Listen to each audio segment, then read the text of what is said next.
دا د جلال آباد ښار څلورمې ناحیې اړوند مجبور آباد سیمه ده چې مسؤلینو یې پکې د پسرلي موسم د رارسېدو په درشل کې د ښار د ښکلا او هوا ککړتیا مخنیوي په موخه د نیالګیو د کینولو اشر ترسره کړ.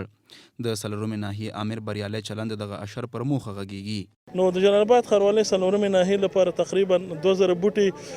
همدا اوس موږ ته په واک کې ورکړي دي چې موږ په لومړي سر کې ګلدانونو کې بوټي کرو، بیا په پیاده روونو کې کوم ځای مشخص ځایونه دي هغې کې، په باغونو کې البته د عیدګاه پارک دی او په نورو پارکونو کې موږ دا بوټي کرو. د څلورمې ناحیې قومي مشرانو بیا له ځایي خلکو څخه د دغو بوټو د ساتنې غوښتنه وکړه او شنه بوټي یې د هوا په پاکوالي کې مهم وبلل. د دوی په وینا که ښاریان له مسؤلو اشخاصو سره د ښار په ښېرازۍ او ساتنه کې ونډه واخلي نو له یوه لوري به د ښار ښکلا زیاته شي او له بل لوري به د هوا د ککړتیا مخه ونیول شي. د دوی نه مې غوښتنه دا ده چې دوی دغه خپل بوټي په ښه صورت باندې وساتي، وخت په وخت ورته اوبه ورکړي او هم چونان د خپلو ماشومانو ته یو نصیحت وکړي چې بچیانو دغه بوټی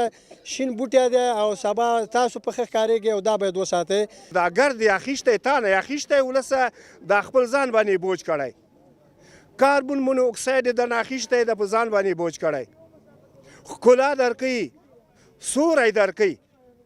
بنا اندې تا مسؤلیت څه ده باید دې خدمت وکړي. پسرلي موسم پر رسیدو سره هر کال د جلال آباد ښار په بیلابیلو سیمو کې په سلګونه زره نیالګي کینول کیږي تر څو ښار ورڅخه ښکلا ومومي، خو د کال په تیریدو سره بیرته وچې وي. د خلکو باور دا دی چې که چېرته د نیالګیو او همدارنګه د عامه تاسیساتو په ساتنه کې ولس همکاري وکړي شونې ده چې یو زرغون ښار به ولرو.